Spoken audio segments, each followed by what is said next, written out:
Marcos capítulo 1, versículo 35 al versículo 39. Si ya lo tienen ahí, les pido se pongan de pie.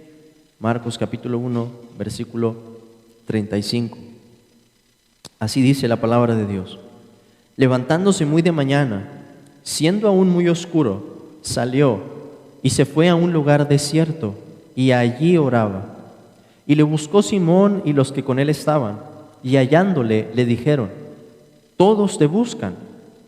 Él les dijo: vamos a los lugares vecinos, para que predique también allí, porque para esto he venido.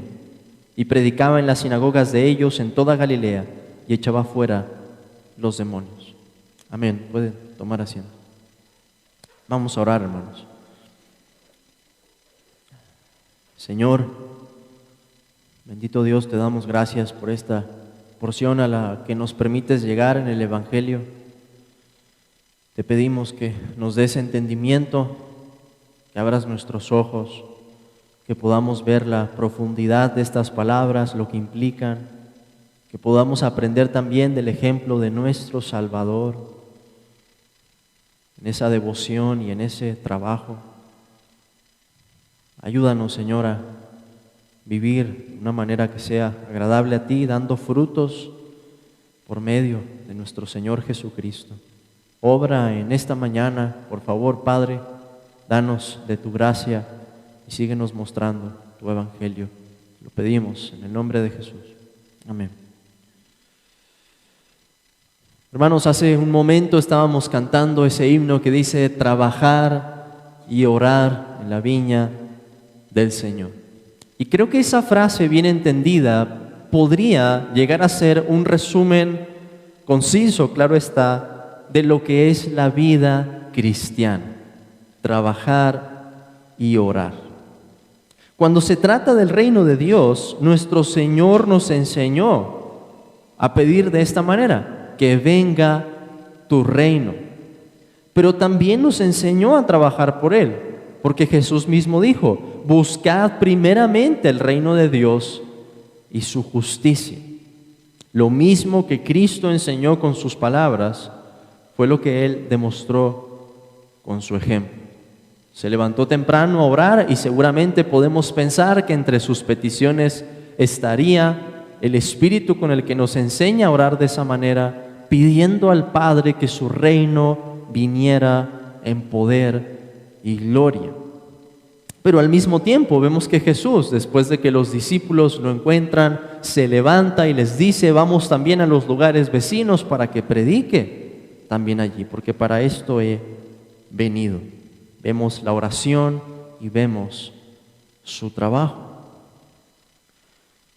En este pasaje, hermanos, tenemos una evidencia de cómo Cristo demuestra con su ejemplo lo mismo que Él había enseñado. La vida de Jesús no solo fue un despliegue glorioso de la autoridad y el poder de Dios, algo que ya habíamos empezado a ver en los versículos anteriores, pero también es el ejemplo arquetípico, o sea, el modelo que está por encima de todos, que nos enseña cómo se ve la vida cristiana. Y de hecho, no voy a profundizar mucho aquí, pero me siento tentado a hablar de que cuando vemos a Cristo, hermanos, estamos viendo cómo debería verse la humanidad. No solo el cristiano.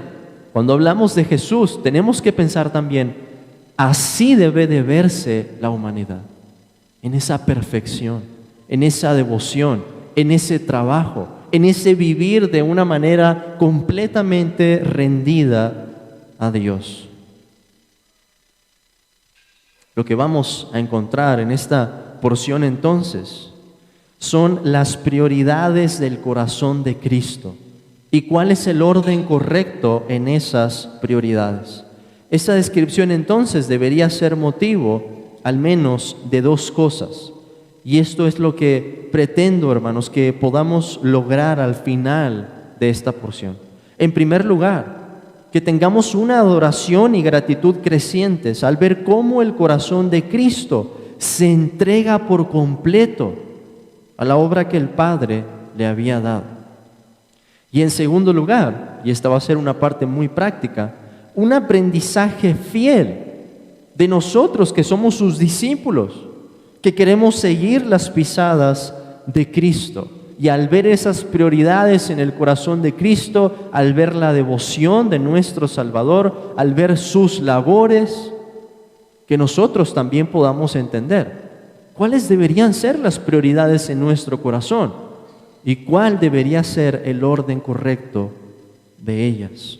Así que esos son los dos puntos que vamos a ver en esta mañana. En la primera parte vamos a considerar la devoción y la labor del Rey Jesús.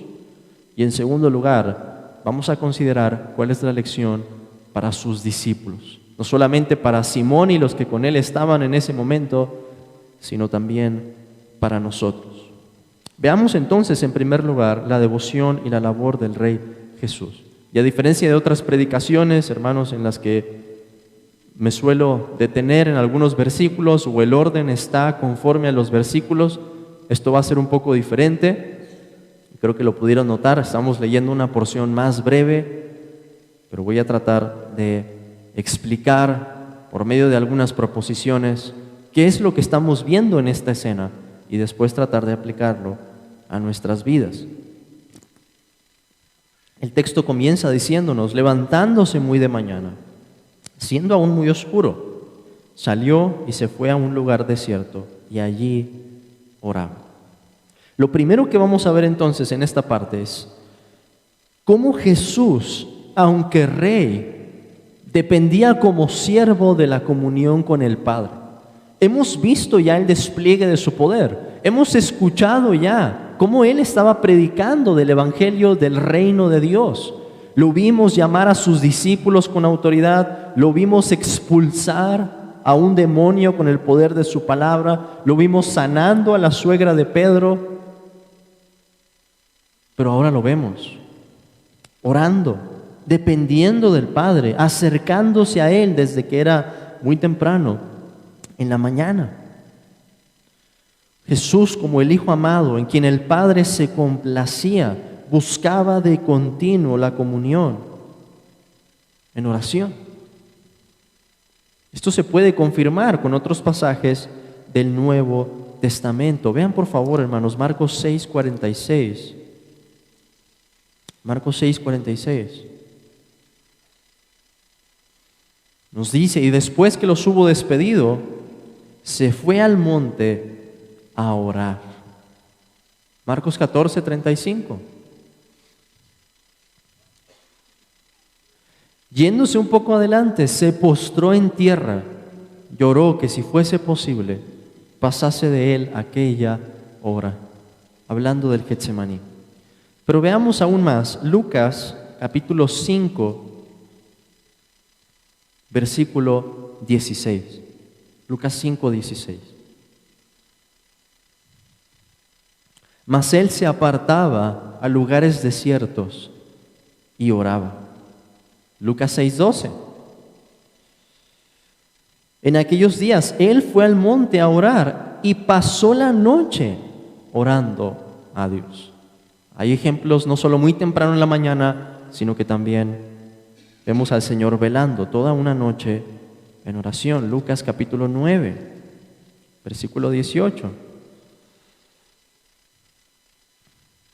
Aconteció que mientras Jesús oraba aparte, estaban con él los discípulos y les preguntó diciendo: ¿quién dice la gente que soy yo? Y por último, veamos este último ejemplo, Lucas capítulo 11, versículo 1.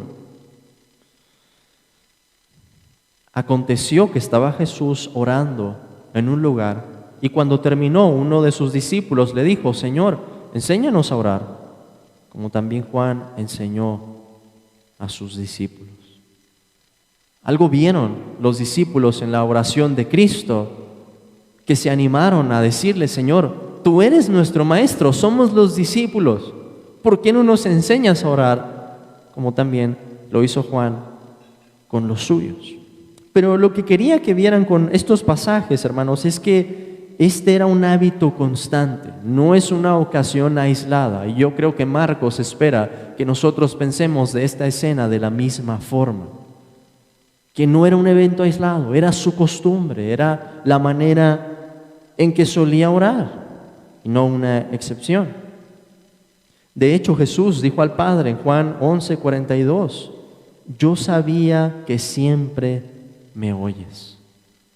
Qué confianza, hermanos, encontraba Cristo en la oración. Qué deleite en reunirse constantemente con el Padre. Y en los evangelios vemos que eso podía ser muy temprano en la mañana, como aquí, o incluso toda una noche.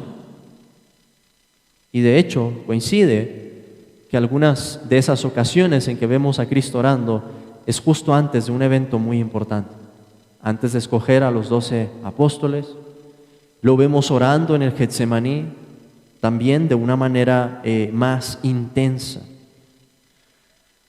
Una de las razones principales que podemos deducir por la que el Señor oraría en el momento que tenemos aquí en Marcos es para evitar la distracción y el bullicio de la vida cotidiana.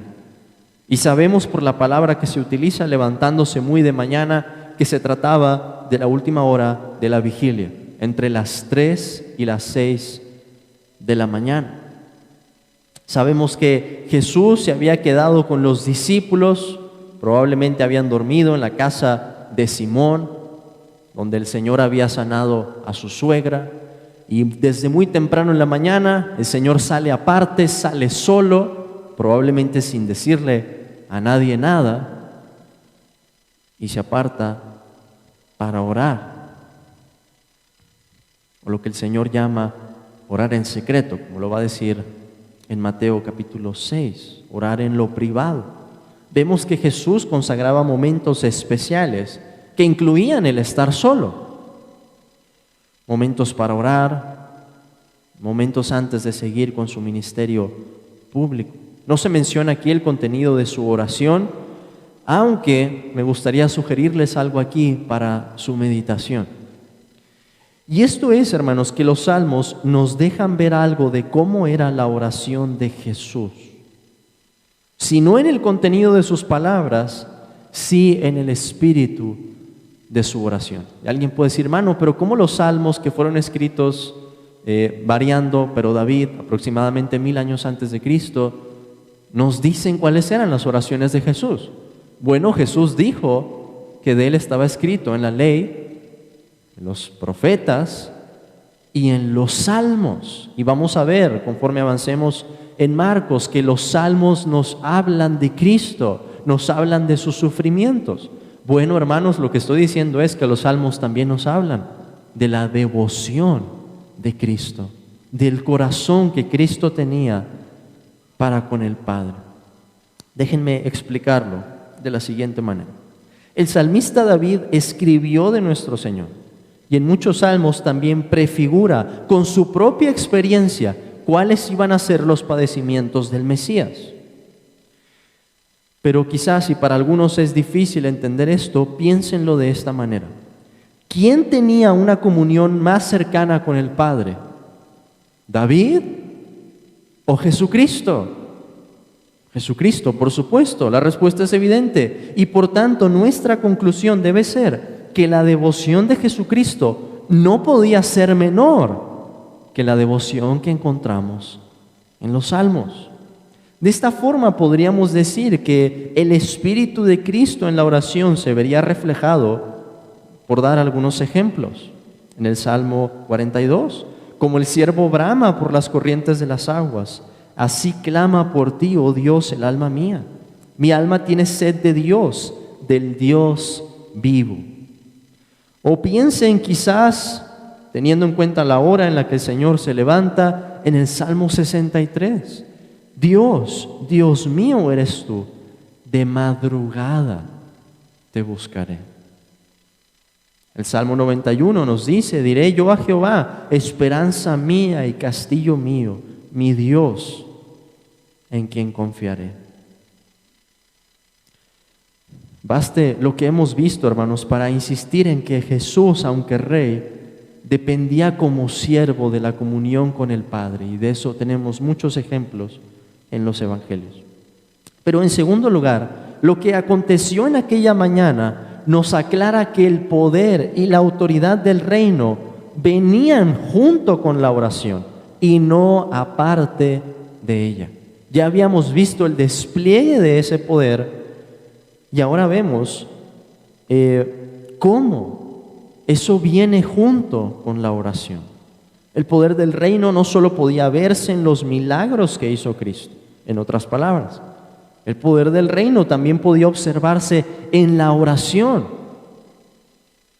Las oraciones de Jesús eran eficaces, peticiones conforme al corazón de Dios, y una de las maneras de hacer guerra en contra de la tentación y los demonios.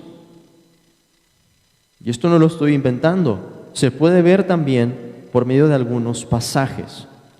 Por ejemplo, ustedes recordarán aquella escena en la que los discípulos están discutiendo y el Señor se acerca y les dice: ¿qué está pasando?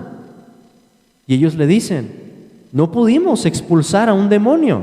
Y el hombre estaba allí endemoniado delante de ellos. ¿Qué fue lo que les dice el Señor después de expulsar a ese demonio?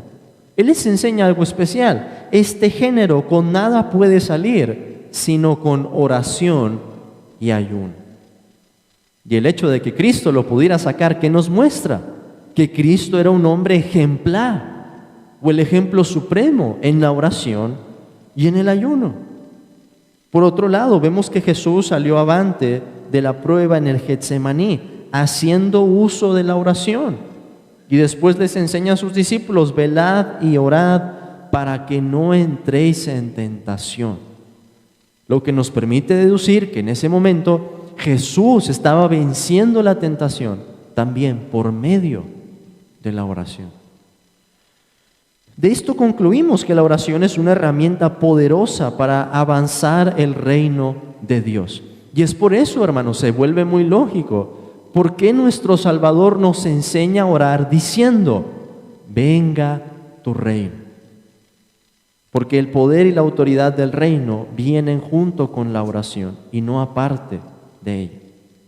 En tercer lugar, vemos que Jesús antepuso la oración a sus labores de predicación, sanidades y expulsión de demonios. En el versículo 39 vemos que Él predicaba en las sinagogas de ellos en toda Galilea y echaba fuera los demonios.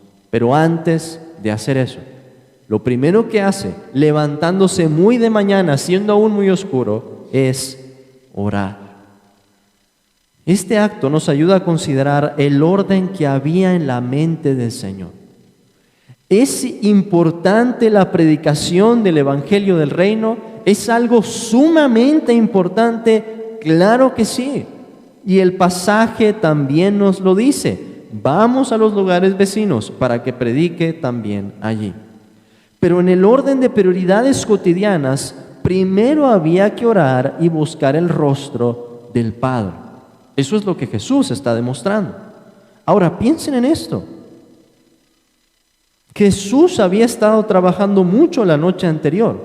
La gente se agolpó a la puerta de la ciudad, habíamos visto en los versículos pasados, y sanó a muchos que estaban enfermos de diversas enfermedades, nos dice, y echó fuera muchos demonios. Hermanos, ¿cuánto tiempo habrá tomado eso? Jesús había tocado a la suegra de Pedro en el momento en el que la sanó. ¿Qué tal si Jesús estaba acercando a cada uno de los enfermos, hablándole a cada uno en particular, diciendo una palabra con la que estaba sanando a cada uno de ellos y expulsando a los demonios? ¿Cuánto tardaría? Y sin embargo vemos que se despierta entre las 3 y las 6 de la mañana para orar. ¿Quién puede decir que tiene una agenda más ocupada que el Señor Jesucristo? Y Él halló un tiempo para estar en comunión con el Padre. El trabajo de cada día era arduo, la predicación una tarea muy solemne y la fuerza que necesitaba para continuar tenía que ser una fuerza inusual, una fuerza sobrenatural. Y por todo ello, el Señor tenía que comenzar en oración cada día. A un nivel práctico, por supuesto, este es uno de los puntos del que podemos aprender más, pero vamos a hablar más de eso en un momento. En cuarto lugar, Jesús tenía una agenda establecida por el Padre y se entregaba por completo a esa labor. Piensen en las palabras que el Señor dice cuando sus discípulos van a buscar. Y el verbo que tenemos allí cuando se nos dice y le buscó Simón, es un verbo especial. Es un verbo que está resaltando la intensidad con la que salieron a buscar al Señor. Quizá puede ser por el hecho de que la gente se hubiera agolpado y hubieran preguntado: ¿en dónde se quedó Jesús? ¿En dónde durmió? Hay que ir a buscarlo. Y entonces esta muchedumbre llega, toca la puerta y Pedro dice: ¿dónde está el Señor? Y salen rápido a buscarlo. Quizá pensando que era la tarea del Señor, que Él siguiera sanando a las multitudes allí, ministrando a esas personas. Y quizá los apóstoles pensaron que lo mejor sería volver allí, volver con las multitudes. Después de todo, ¿no venía el Mesías a hacer milagros como esos? Pero conforme avanzamos en el Evangelio nos damos cuenta de que los discípulos tenían ideas incorrectas de cuál era la misión de Jesús. ¿Qué respondió el Señor? Vamos a los lugares vecinos para que predique también allí, porque para esto he venido. Esas son palabras importantes. Para esto he venido. En otras palabras, Jesús nos está diciendo: tengo una misión, una encomienda. Y la encomienda de parte del Padre no es quedarnos en esta ciudad y disfrutar de la alabanza de la gente aquí. La encomienda que recibí incluye la predicación por toda la región de Galilea. El Señor había llegado para predicar el Evangelio del Reino, pero para hacerlo en toda esa región, y por eso no podía detenerse en un lugar más allá del tiempo que el Padre había destinado. Jesús se entregaba sin reservas y sin condiciones a esa misión.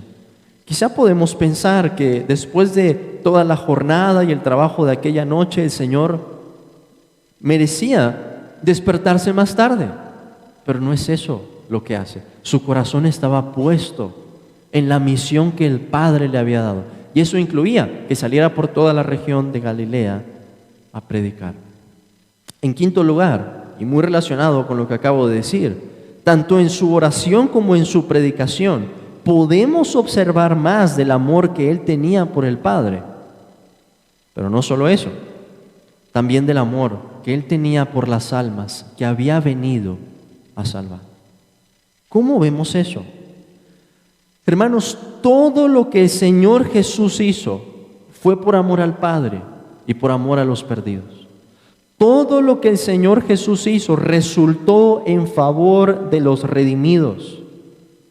Y con esto quiero decir, no solo su muerte. Solemos pensar inmediatamente en la muerte de Cristo, no solo en su muerte, su predicación, sus oraciones, las palabras a sus discípulos, las sanidades, el expulsar a los demonios en cada región a donde iba. Todo ello contribuía en una medida con la redención de su pueblo.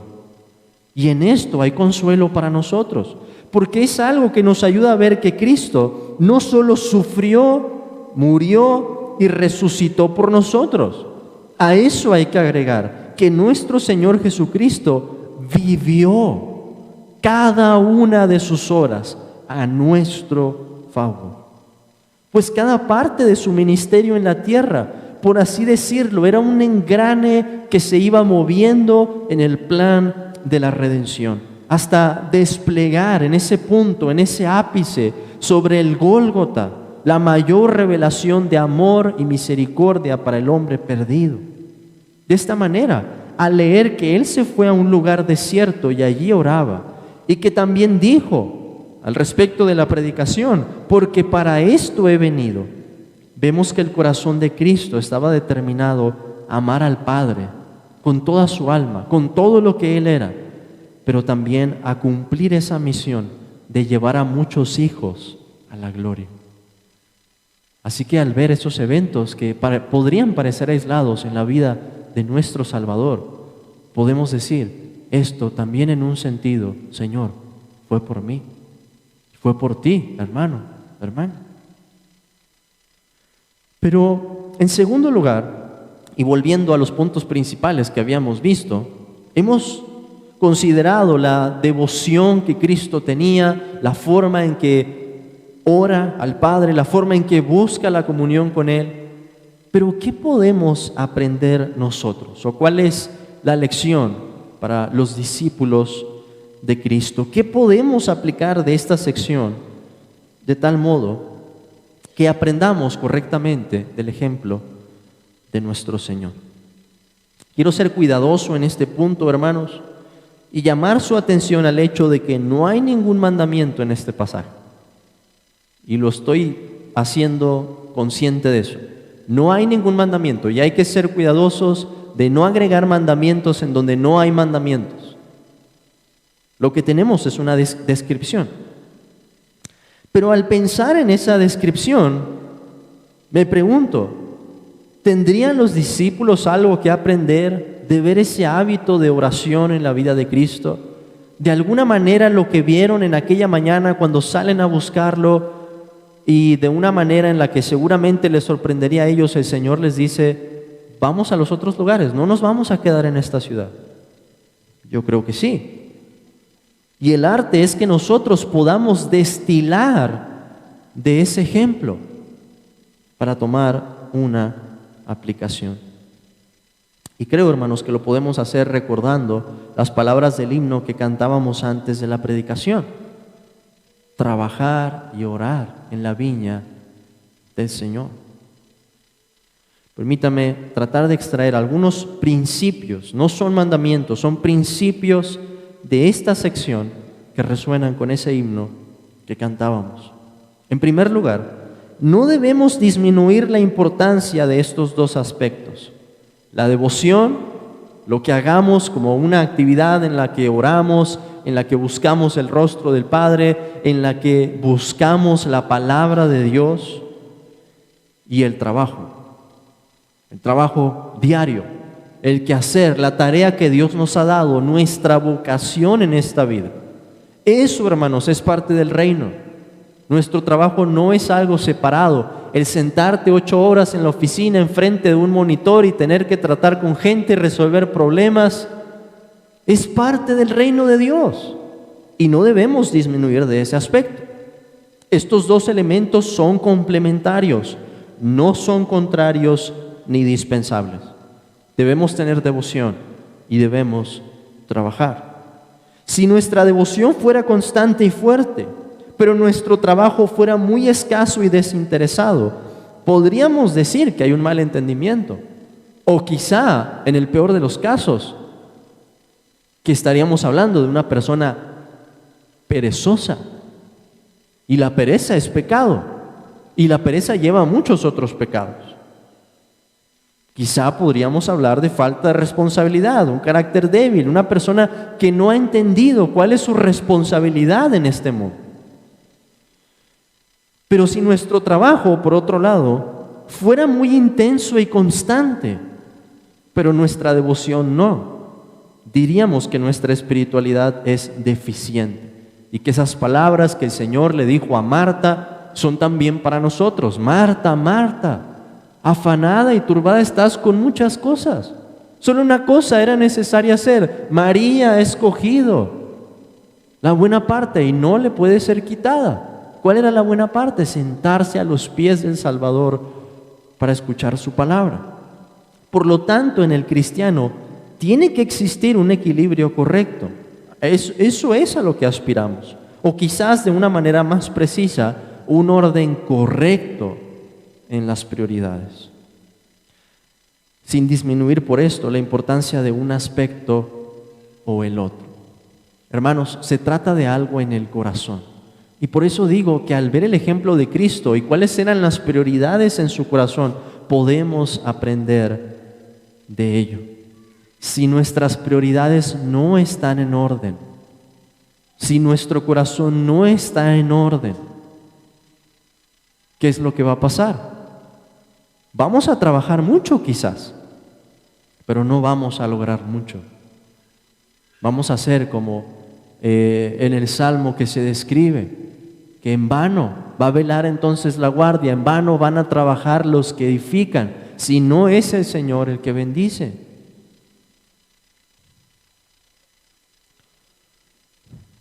Y esto, yo creo, es una de las cosas más importantes que tenemos ante nosotros como cristianos. ¿Cómo organizar nuestra vida? Hermanos, es de las preguntas más comunes. Hermano, ¿cómo le hago? Tengo que levantarme bien temprano a trabajar. Hermano, salgo muy tarde. ¿Qué es lo que debo hacer? Yo intento leer en la noche, intento orar en la noche. No hay una respuesta, hermanos, para todos los casos. Pero la respuesta que sí hay, y es clara, es que tengamos en orden las prioridades. Ni vamos a irnos al extremo de estar afanados, pero no vamos a ir al extremo tampoco de la pereza o caer en una irresponsabilidad con las cosas que tenemos que hacer. Necesitamos orar, que Dios nos dé sabiduría para poder mantener ese equilibrio correcto. Y sobre todo, he dicho, es algo que empieza en el corazón. No empieza poniendo orden al horario, empieza primero adentro y después poniendo un orden. En segundo lugar, segundo principio, es que nuestra devoción debe anteponerse a nuestra labor. Nuestra devoción debe anteponerse a nuestra labor. No estoy diciendo, hermanos, escuchen bien esto, no estoy diciendo que se trata de una cuestión de temporalidad. No estoy diciendo que estés obligado a hacer tus devocionales en la mañana. Creo que puede haber sabiduría en eso, creo que puede ser lo mejor para algunas personas, puede ser, pero no estoy diciendo que estamos obligados a eso, no me malinterpreten. Estoy diciendo a que es una cuestión de prioridad, que en nuestra mente, en nuestro corazón debemos decir: Señor, primero te entrego mi corazón y luego voy a hacer lo que me toca, voy a hacer lo que tengo que hacer. En el corazón, hermanos, yo sé que hay personas aquí que no van a poder, que quizá trabajan en el turno nocturno y es difícil, o que quizá tienen que despertarse muy temprano y les cuesta y no pueden apartar un tiempo, lo sé. Pero si nuestro corazón está en orden, vamos a hallar un tiempo en el día, a la hora en la que sea, pero lo vamos a encontrar y vamos a buscar al Padre.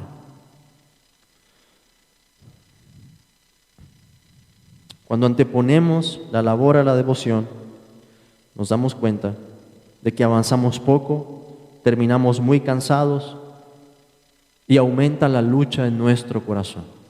El día a día, los problemas en el trabajo pueden convertirse en un calvario. ¿Por qué? Porque no entregamos nuestro corazón. Pero cuando nuestra prioridad es buscar la comunión con el Padre, y yo sé que no podrán negar lo que digo aquí, hermanos, que aun si pasaron 10, 15, 20 minutos en la mañana, su día es muy diferente del día en que no pasan ni 10, ni 15, ni 20 minutos. Completamente diferente. Aun si hubieran leído 5 versículos de la Biblia, pueden pasar por un día difícil. Pero si pasan por el mismo día, sin haber leído, sin haber orado, sin que su corazón esté entregándose al Señor, problemas, enojos, descontentos, cansancio. Cuando nuestra prioridad es la comunión con el Padre, Dios bendice nuestro esfuerzo y nos guarda de la tentación. Roguemos a Dios, hermanos, que nos dé entonces la gracia necesaria para seguir aquellos principios con cuidado que aprendemos del ejemplo de nuestro Salvador, para que podamos conocer más su amor, el cual, les he dicho, no solamente se refleja en su muerte. Su amor se reflejó tanto en las gotas de su sudor, esforzándose esos 33 años, como en las gotas de su sangre. Así que en este mismo pasaje hemos aprendido entonces, o hemos visto, considerado a nuestro Salvador, la forma en la que Él se entrega al Padre, la prioridad que había en su corazón de buscar primero el rostro del Padre y después salir a predicar por las ciudades vecinas, y al mismo tiempo aprendemos de su ejemplo. Oremos, hermanos.